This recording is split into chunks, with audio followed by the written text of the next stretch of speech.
아내가 5일간 실종되었지만 경찰 신고도 수색도 없이 오직 기자에게 전화만 건 남편. 아내가 실종된 것을 발견했을 때 일시간이나 하루가 아니라 무려 5일 연속으로 실종되었는데도 경찰에 전화하는 대신 방송 기자에게 전화해 내 화면 속 모습이 어떤가요? 라고 묻는다면 무슨 일이 벌어질까? 이것이 바로 2007년 2월 미시간주의 조용한 교회 지역에서 스티븐 그랜트가 한 행동이다. 수백 명의 자원봉사자들이 그가 아내라고 부르는 여성을 찾기 위해 깊은 눈 속을 헤치고 다니는 동안 말이다. 그렇다면 스티븐 그랜트는 무엇을 숨기고 있었으며 평범한 남자가 어떻게 베테랑 경찰조차 경악할 만큼 냉혹한 결정을 내릴 수 있었을까? 시청해 주셔서 감사합니다. 실제 사례 콘텐츠가 도움이 되셨다면 좋아요와 구독 부탁드립니다. 워싱턴 타운십은 미시간주 매콤, 카운티 디트로이트 북쪽에 위치한 조용한 교외 지역이다. 이곳은 평화롭고 번영하며 안전하다는 단어로 흔히 묘사되는 주거지로 미국 중산층 가족들이 가정을 꾸리고 아이를 키우며 평범한 세월을 보내는 곳이다. 2007년 초, 이 지역의 워싱턴 드라이브에 있는 번듯한 2층 집이 갑자기 미국 전역의 이목을 집중시킨 형사 사건의 중심지가 되었다. 그 집에 살던 사람들은 그랜트 가족이었다. 34세의 타라린 그랜트는 1972년 6월 28일 미시간주 북부 농촌 지역인 델타 카운티에서 태어났다.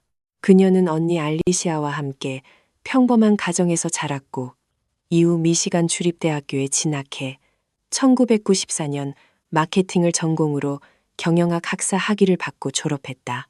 졸업 후 타라는 아이다호주 보이시에 본사를 둔 글로벌 인프라 엔지니어링 그룹인 워싱턴 그룹 인터내셔널에 입사했다. 이곳에서 12년 동안 일하며 지속적으로 승진한 끝에 미시간주 트로이 지사의 최고 운영 책임자 자리에 올랐다. 타라의 연봉은 억대에 달했다.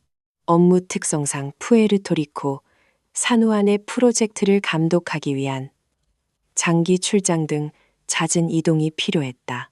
출장을 떠나기 전 타라는 항상 두 아이에게 엄마가 아주 많이 사랑한다는 메모를 남기곤 했다. 그녀의 남편은 37세의 스티븐 크리스토퍼 그랜트였다. 두 사람은 미시간 주립대학교에서 만났으며 특별한 사건을 계기로 가까워졌다. 타라의 외할아버지가 돌아가셨을 때 스티븐이 타라의 집에 깜짝 방문해 슬픈 시간을 보내는 그녀 곁을 지켜준 것이다. 결혼 후 그들은 6살 딸 린지와 4살 아들 이안을 낳았다. 학력면에서 스티븐은 미시간 주립대학교에 다녔지만 학위 과정을 마치지 못했다. 그는 마운트 클레먼스에 있는 친아버지의 금형 및 도구 제작 공장에서 일용직으로 일했다.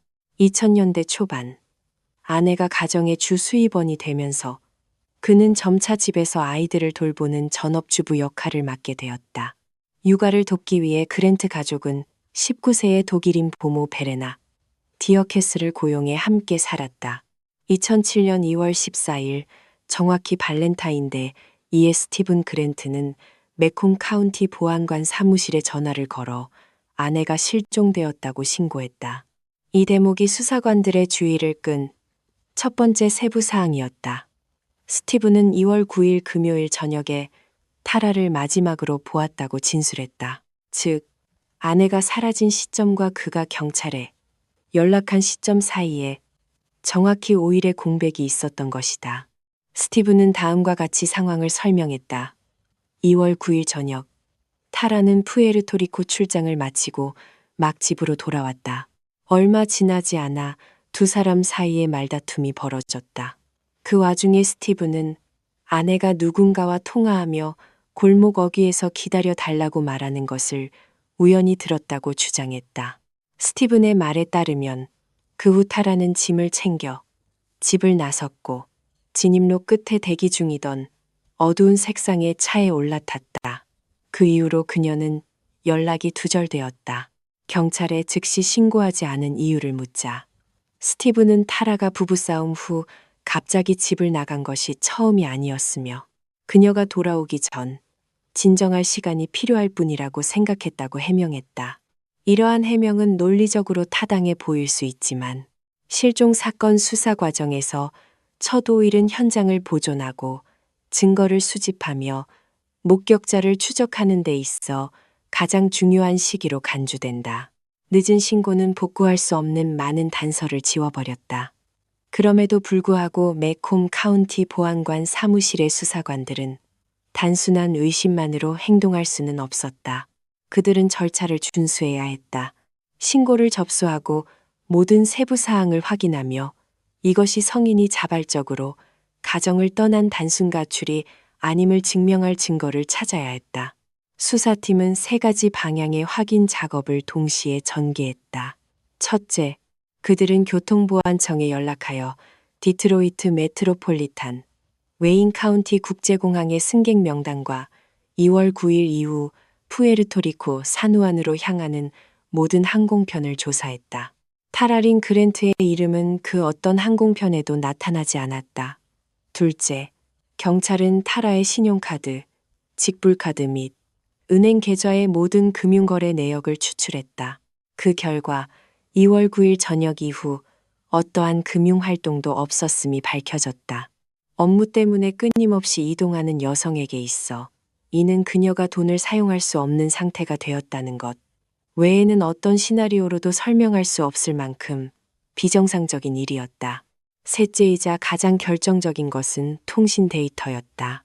기지국 시스템을 통해 타라의 전화 신호를 분석한 결과 그녀의 휴대전화는 2월 9일 저녁 이후 워싱턴 드라이브에 있는 집 주변을 전혀 벗어나지 않은 것으로 나타났다. 반면 기록에 따르면 스티브는 아내의 휴대전화로 계속 전화를 걸고 애원하는 내용의 문자를 보냈지만 상대방의 응답은 전혀 없었다. 독립적인 3가지 수사 방향은 모두 한 지점으로 모아졌다. 2월 9일 밤 타라. 그랜트가 어떤 교통수단으로든 집을 떠났다는 증거는 없었다. 이 사건은 공식적으로 범죄 혐의가 있는 사건으로 전환되었다. 지역 언론이 실종 사건을 보도하기 시작했을 때 스티븐 그랜트는 침묵하지 않았다. 오히려 그는 눈에 띄게 언론과 적극적으로 접촉했다.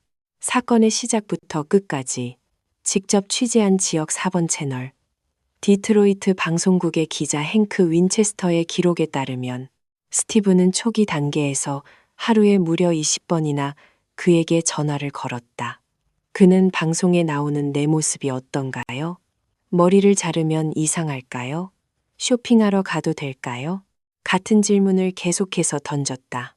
이는 실종된 아내를 찾는 사람에게서는 볼 수 없는 비정상적인 질문들이었으며 훗날 수사관들과 범죄 심리 전문가들이 특별히 주목하는 정황 중 하나가 되었다. 카메라 앞에서 스티브는 디트로이트 주요 방송국의 저녁 뉴스에 끊임없이 등장했다.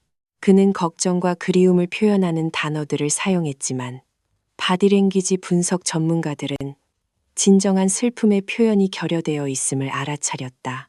그의 눈은 자주 불안하게 흔들렸고 말투는 때때로 방어적이고 남을 탓하는 태도로 바뀌었다.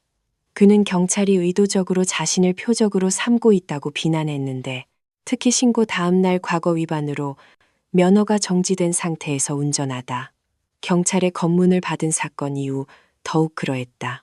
이후 풀려났음에도 불구하고 스티브는 언론 앞에서 이것이 자신을 괴롭히기 위한 매콤 카운티 경찰의 속임수라고 큰 소리로 불평했다.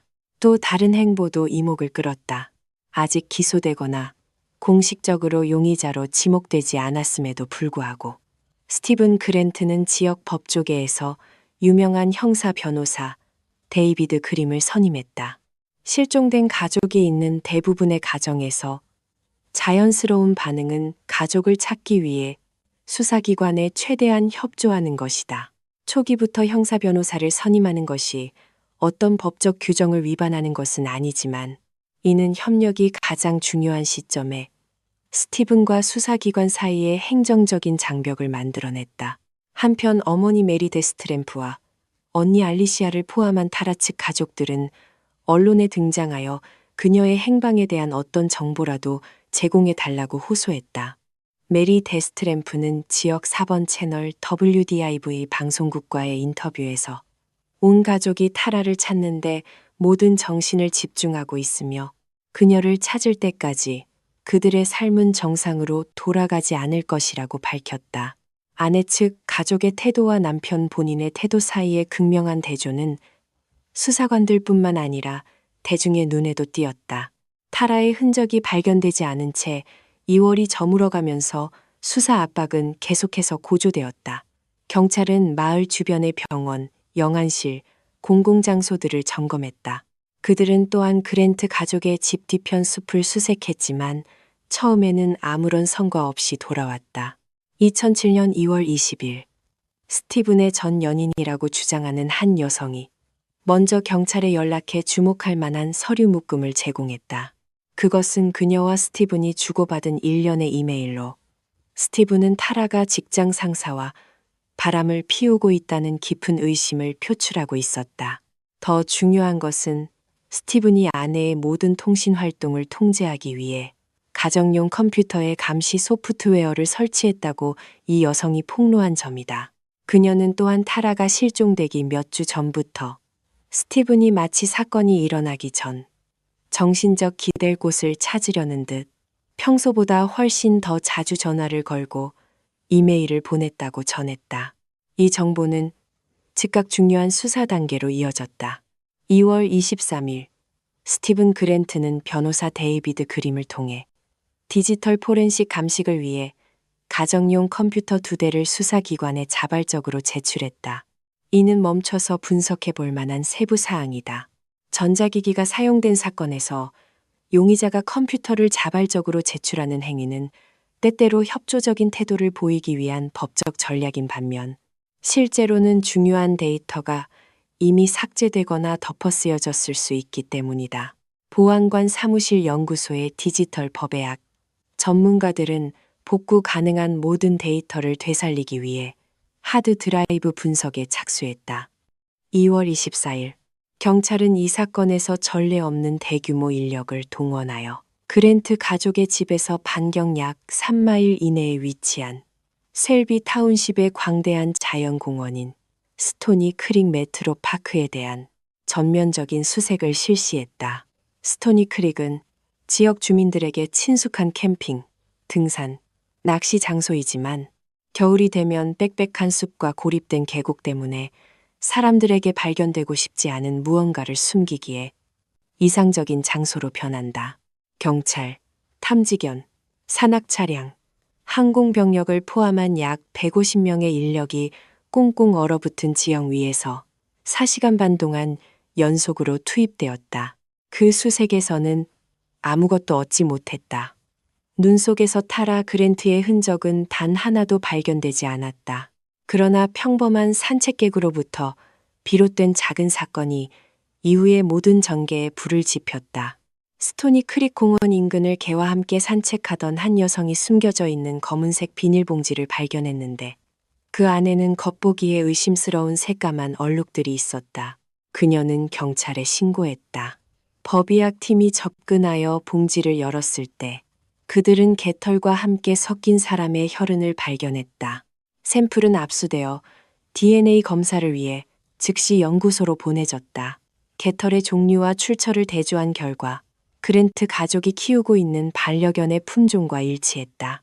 이것은 공원 밖에서 발견된 것과 워싱턴 드라이브의 집 사이의 물리적 연결고리를 입증하는 첫 번째 법의학적 조각이었다. 새로운 증거를 바탕으로 수사팀은 그랜트 가족의 집에 대한 전면적인 압수수색, 영장을 신청했다. 판사는 영장에 서명했다. 3월 1일, 경찰은 집 외부를 점검했고 탐지견의 안내에 따라 차고에서 여러 번 닦아낸 흔적이 있음에도 불구하고 혈흔을 발견했다. 이는 의도적으로 은폐하려 해도 완전히 지울 수 없는 생물학적 증거였다. 탐지견이 냄새를 맡고 보낸 신호는 인간의 유기적 흔적을 가진 무언가가 이 공간에 보관되어 있었음을 가리키고 있었다. 2007년 3월 2일, 경찰은 공식적이고 전면적인 압수수색 영장을 집행하기 위해 다시 돌아왔다. 스티븐 그랜트는 직접 문을 열고 요구에 따라 경찰이 집 안으로 들어오는 것을 허락했다. 수사관들과 법의학 기술자들이 안으로 진입하는 동안 그는 밖에 서 있었다. 위층의 침실들, 아래층의 주방과 거실을 거쳐 마침내 그들은 차고로 들어갔다. 교회 주택의 흔한 잡동사니들 사이에 짙은 색의 커다란 플라스틱 통이 하나 놓여 있었다. 뚜껑을 열자 수사관들은 그 안에서 검은색 나일론 봉지와 훗날 가족들이 타라의 것이라고 확인한 파란색 스웨터에 쌓여 있는 여성의 상반신 시신을 발견했다. 메콩 카운티 최고의 법의학자인 베르너 스피츠 박사가 즉시 현장으로 호출되었다. 그는 이것이 사람의 시신이며 훼손되었음을 확인했고 예비 검시 결과 초기 사망 원인은 목 졸림으로 의심된다고 밝혔다. 피해자의 얼굴에는 타박상, 긁힌 자국, 그리고 뒷머리에 가해진 강한 충격으로 인한 상처 등 물리적 저항의 흔적이 남아 있었다. 경찰이 증거를 발견하고 공식 체포 영장이 발부되기까지의 짧은 시간 동안 스티븐 그랜트는 자취를 감췄다. 그는 경찰이 수색 영장을 집행하는 동안 친구의 픽업 트럭을 빌려 타고 달아나 돌아오지 않았다. 훗날 변호사 데이비드 그림은 그날 스티븐과 2번 연락이 닿았으며 의뢰인이 자수하도록 주선하기를 희망했다고 확인했다. 하지만 그런 일은 일어나지 않았다. 3월 2일 밤 메콩 카운티 보안관 마크 해켈은 긴급 기자회견을 소집했다. 카메라 앞에서 그는 가족의 차고에서 발견된 시신 부위를 통해 타라린 그랜트의 신원이 확인되었으며 스티븐 그랜트에게 살인 및 시신 훼손 혐의로 체포 영장이 발부되었고 그가 이 살인 사건의 유일무이한 최우선 용의자라고 발표했다. 해켈은 스티븐이 무장을 하고 있으며 위험한 상태라고 묘사하는 동시에 주 저녁에 수배령을 내렸다. 3월 3일 아침 수사관들은 약 100명의 인력을 동원해 스토니 크릭 공원에서 2차 수색을 진행했다. 눈 덮인 땅에도 불구하고 경찰은 공원 안팎의 여러 장소에 흩어져 있는 추가 시신 부위를 발견했다. 이와 함께 현장에서는 칼, 톱, 라텍스 장갑, 걸레 등 의도적으로 실행된 유기 과정에 명백한 법의학적 징후를 담고 있는 여러 증거물이 압수되었다. 베르너 스피츠 박사는 훗날 법정에서 타라의 시신 전체가 발견된 것은 아니며 구체적으로 양쪽 하지와 일부 연조직이 여전히 누락되어 있다고 증언했다. 법의학 결과를 바탕으로 그는 목이 졸리는 과정에서 피해자의 숨이 끊어지기까지 몇 분이 걸렸을 것이며 이는 타라가 저항하며 생물학적 흔적을 남기기에 충분한 시간이었다고 추정했다. 그 사이 미시간주 전역에서 스티븐 그랜트에 대한 추적이 진행되었다. 경찰은 기지국 시스템을 통해 그의 휴대전화를 지속적으로 추적했다. 3월 3일 휴대전화 신호는 매우 중요한 통화 내역을 드러냈다. 스티븐이 여동생에게 전화를 걸어 자살할 의도로 미시간주 북부 에믹 카운티에 있는 윌더니스 주립공원으로 향하고 있다고 말한 것이다. 에믹 카운티는 워싱턴 타운십에서 북쪽으로 400km 이상 떨어져 있다. 이는 스티븐이 3월 2일에서 3일로 넘어가는 밤, 야간 기온이 영하 15도 이하로 떨어질 수 있는 주에서 가장 황량한 지역 중 하나로 가기 위해 북부 미시간의 눈보라치는 밤을 뚫고 운전했음을 의미했다. 미시간주 경찰, 국경 순찰대, 특수대응팀이 신속하게 해당 지역을 포위했다. 적외선 열화상 카메라를 장착한 헬리콥터가 투입되어 나무 한 그루를 스캔했다. 3월 4일 오전 6시 50분경 주 경찰관들은 윌더니스 주립공원 지역에서 스티븐 그랜트를 발견했다. 그는 미시간 북부의 영하의 추위를 견디기에는 턱없이 부족한 옷차림으로 오래된 나무 밑동 아래의 미동도 없이 누워 있었다. 발견 당시 그의 상태는 심각한 저체온증과 탈수 증세를 보였고 술과 약물을 복용한 징후가 있다고 묘사되었다. 그는 더 이상 저항할 능력이 없었다. 전술 의료팀은 구조 헬기가 그를 에믹 카운티 페토스키시에 있는 북미시간 병원으로 이송하기 전 빙설 조건 속에서 현장 응급처치를 실시했다. 그는 병원에 들어설 때부터 무장 경찰의 삼엄한 감시를 받았다. 도망칠 수 있는 모든 문이 닫힌 것이다. 체온이 회복되고 의식이 돌아왔을 때 스티븐 그랜트는 더 이상 돌이킬 수 없는 현실에 직면했다. 아내의 시신은 발견되었고 그의 집 차고에서 스토니 크릭의 숲까지 이어지는 법의학적 증거가 확보되었으며 도주 경로 전체가 기록되었다. 더 이상 숨길 수 있는 이야기는 없었다. 그는 묵비권을 포기하고 진술을 요구했다. 페토스키의 병상에서 3시간이 넘는 시간 동안 앞에 녹음기를 두고 2명의 형사가 옆에 앉은 상태에서 스티븐 그랜트는 2월 9일 저녁부터 일어난 모든 일을 상세히 털어놓았다. 그는 타라가 자신의 뺨을 때린 후 그녀의 머리를 강하게 내리쳐 바닥에 쓰러뜨린 다음 목을 조르기 시작했다고 진술했다. 타라는 그 과정 중 어느 시점에 그의 손을 잡으려 했지만 그때는 이미 너무 늦은 상태였다.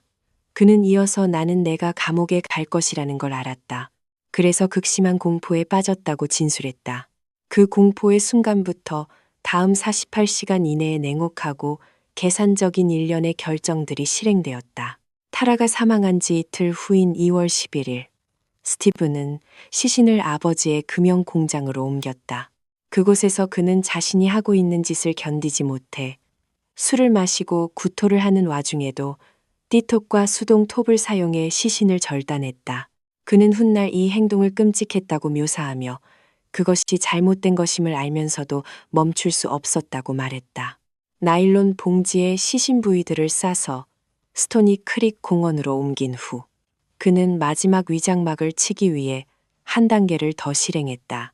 2월 12일 그는 타라의 회사에 전화를 걸어 마치 타라가 아직 살아있고 어딘가에 있는 것처럼 그녀가 놓친 출장 항공편에 대해 문의했다.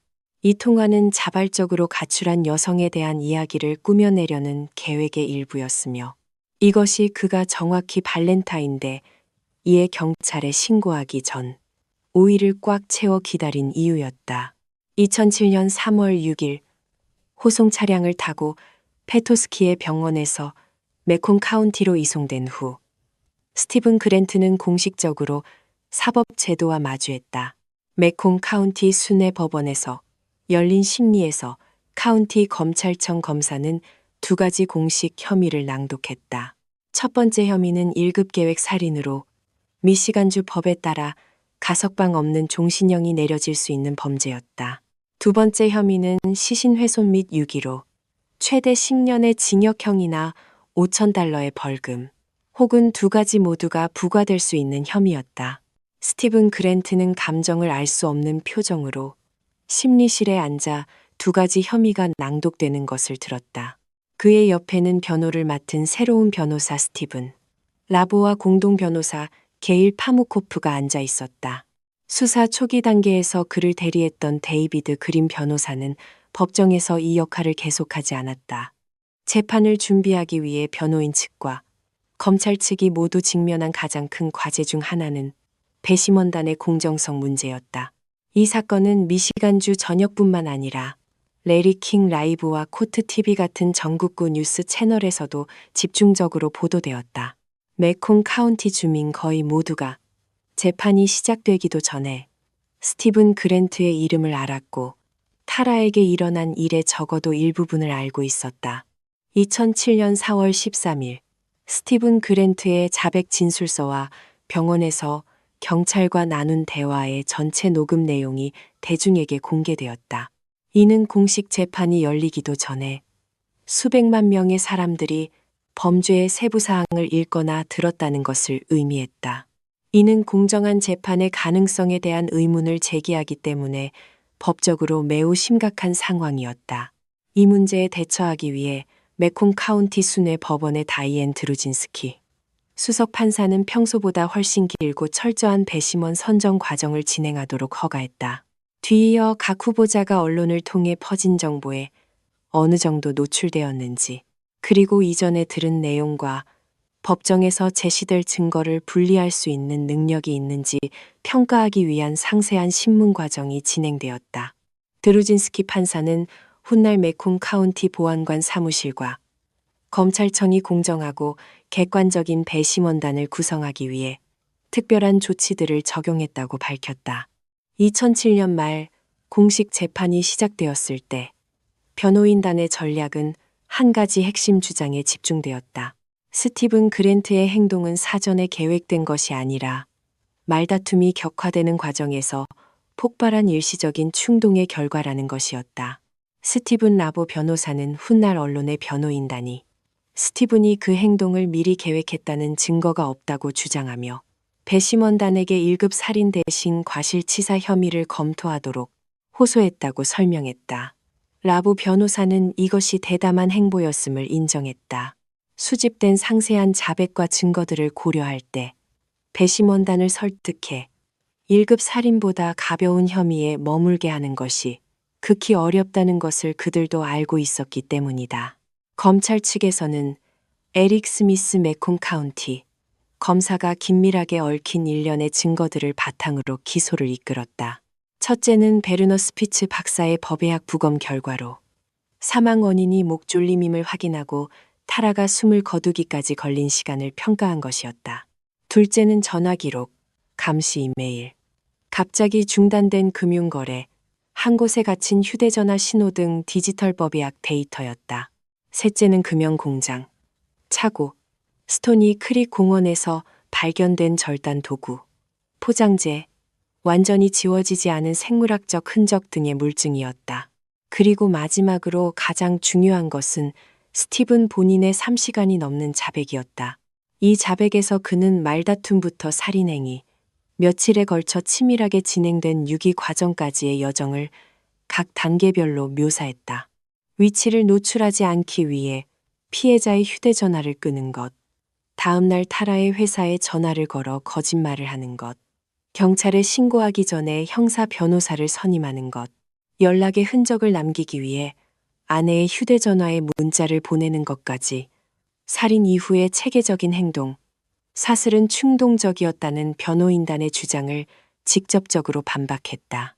스미스 검사는 배심원단 앞에서 충동적으로 행동한 사람이 그토록 상세하고 냉혹한 수준으로 현장을 은폐하는 일에 즉각 착수하지는 않는다고 주장했다.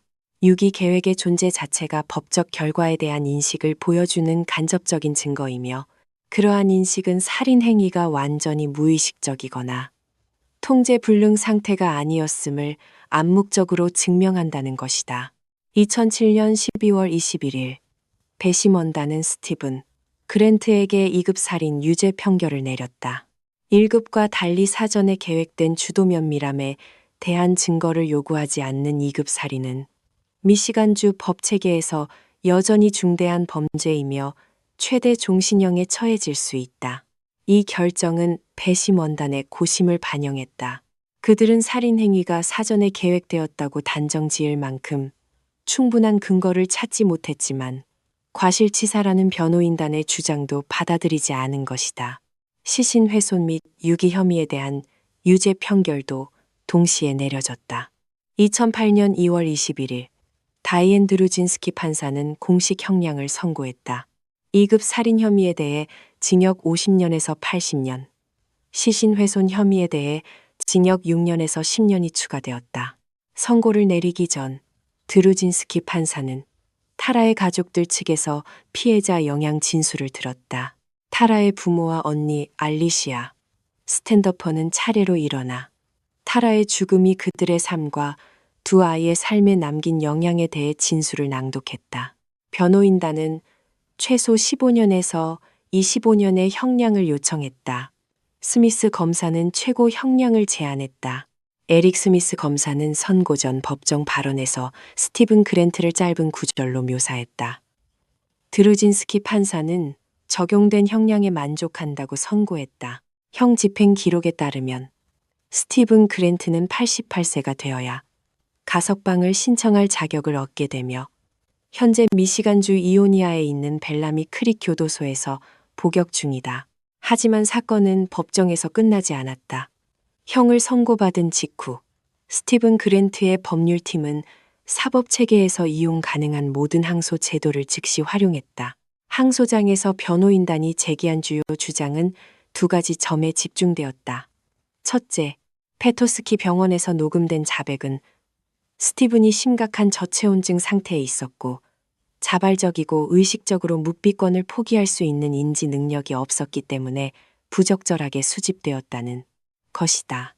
둘째, 재판 전 언론의 집중적인 보도가 피고인의 공정한 재판을 받을 권리에 돌이킬 수 없는 손상을 입혔다는 것이다. 미시간주 대법원은 이 두 가지 주장을 모두 기각하며 재판이 언론의 과도한 영향을 받지 않았고 스티븐이 진술 전 변호사 접견권을 부당하게 거부당하지 않았음을 확인했다. 2015년 3월 미국 연방지방법원의 데이비드 로슨 연방판사는 스티븐 그랜트의 인신보호영장 청구를 기각했다. 그랜트는 이 청구에서 자신이 병원에서 저체온증 치료를 받는 동안 경찰이 부적절한 방법으로 자백을 받아냈다고 재차 주장했다. 로슨 판사는 매콤 카운티 관리들이 공정하고 편견 없는 배심원단을 구성하기 위해 특별한 조치를 취했다고 선언했다. 그 판결 이후 스티븐 그랜트의 모든 법적 구제 경로는 사실상 완전히 닫혔다. 가해자가 각 항소심에서 차례로 패소하는 동안 남겨진 사람들의 삶은 사건의 그림자에 의해 계속해서 영향을 받았다. 타라와 스티븐의 두 자녀인 린지와 이안은 이 비극의 진정한 피해자들이다. 타라의 언니 알리시아 스탠더퍼와 그녀의 남편 에릭은 두 아이를 입양하여 오하이오주로 이주해 살게 했다. 훗날 스탠더퍼 가족은 두 아이의 사생활을 보호하기 위해 언론과의 접촉을 피하기로 결정했고 대중의 호기심 어린 시선에서 벗어나 성장할 수 있도록 했다. 타라의 가족은 두 아이가 성인이 된 후 아버지의 자백 진술서를 읽을 수 있도록 허락하기로 결정했다. 이는 아무리 가혹하더라도 진실을 아는 것이 자신의 뿌리에 대한 정보가 부족한 것보다 낫다는 인식에서 비롯된 심사숙고 끝의 결정이었다. 스티븐의 가족 측이 겪은 결과도 그에 못지않게 참담했다. 2008년 6월 13일 스티븐의 아버지 윌리엄 앨런 그랜트는 미시간주 캐팩에서 총기로 자살했다. 이는 비극적인 결말이자 범죄의 연쇄작용을 보여주는 대목이다. 범죄는 피해자의 가족을 파괴할 뿐만 아니라 범죄를 저지른 자의 가족에게도 치유할 수 없는 상처를 입혔다. 윌리엄이 일구어 아들에게 물려주었고 이 사건에서 가장 잔혹한 행위가 벌어진 장소가 되었던 금형 공장 역시 그 이후로 자취를 감췄다. 워싱턴 드라이브에 있던 집은 담보대출금을 갚을 사람이 없어 은행에 압류된 후 여러 차례 주인이 바뀌었다. 이 고급 교회 주택가의 주민들은 이곳에서 일어났던 일을 점차 잊고 싶어하는 상태로 변해갔다고 말했다. 하지만 범죄학 형사수사 및 법률 연구 분야의 사람들은 이 사건이 그렇게 쉽게 잊혀지도록 내버려 두지 않았다. 실무적 측면에서 스티븐 그랜트 사건은 단일 사건에서는 좀처럼 보기 힘든 여러 가지 기법과 교훈을 포함하고 있기 때문에 형사 수사 교육에서 중요한 참고 자료가 되었다. 통신 데이터를 활용해 피해자의 이동 경로에 대한 진술을 반박한 것, 금융 거래 기록을 이용해 피해자의 활동 중단 시점을 파악한 것, 공개 수사 단계에서 용의자의 바디랭귀지와 언론 대응 행동을 분석한 것, 그리고 조직적인 시신유기 행위가 어떻게 범행을 저지른 자, 본인에게 불리한 증거로 작용하는지는 모두 훈련 프로그램에서 인용되는 요소들이다. 특히 탐지견이 밖에서 냄새를 맡을까 두려워 금형 공장에서 시신을 다시 자신의 집 차고로 옮기기로 한 스티븐의 결정은 범죄자가 극도의 공포심 때문에 어떻게 스스로 경찰의 손에 증거를 쥐어주는지를 보여주는 고전적인 사례다. 스티븐이 시신 유기를 준비하던 시점에 우연히 집으로 들어왔다가 이후 타라가 말다툼 끝에 가출했다는 조작된 이야기를 믿었던 보모 베레나 디어케스는 수사 및 재판 과정 내내 여러 차례 조사를 받았다. 디어케스는 진실이 밝혀진 직후 독일로 돌아갔다. 그녀의 진술은 타라가 실종되기 전 며칠 동안 스티븐의 불안정한 심리 상태와 점차 고조되던 가족 내 긴장된 분위기를 포함하여 여러 중요한 세부 사항들을 확인해 주었다. 농촌 지역인 델타 카운티에서 태어나 국제적인 수준까지 자신의 경력을 쌓아 올렸으며 21세기 초 미국 기업 환경에서 성공과 독립의 표본이었던 타라린 그랜트의 이야기는 결국 그녀의 삶보다 그녀의 죽음과 더 밀접하게 연관되어 기억되고 있다. 이는 타라의 가족이 사건 이후 수년 동안 맞서 싸우려 노력한 모순이다. 그들은 대중에게 타라가 유명한 형사 사건의 피해자가 되기 전에 한 명의 딸이자 자매이고 어머니였으며 그녀만의 기쁨, 야망, 그리고 꿈을 가진 삶을 살았던 한 여성이었음을 끊임없이 상기시켰다. 그는 현재 미시간주 이오니아의 벨라미 크릭 교도소에서 계속 복역 중이다. 모든 항소 경로는 막혔다. 모든 사면 요청은 기각되었다. 그리고 1972년 6월 28일에 태어나 2007년 2월 9일에 세상을 떠난 타라린 그랜트의 이름은 형사사건의 한 인물로서가 아니라 겉보기에는 평범해 보이는 어떤 가정이라도 그 이면에 숨겨져 있을 수 있는 균열에 대한 경고로 계속해서 회자되고 있다.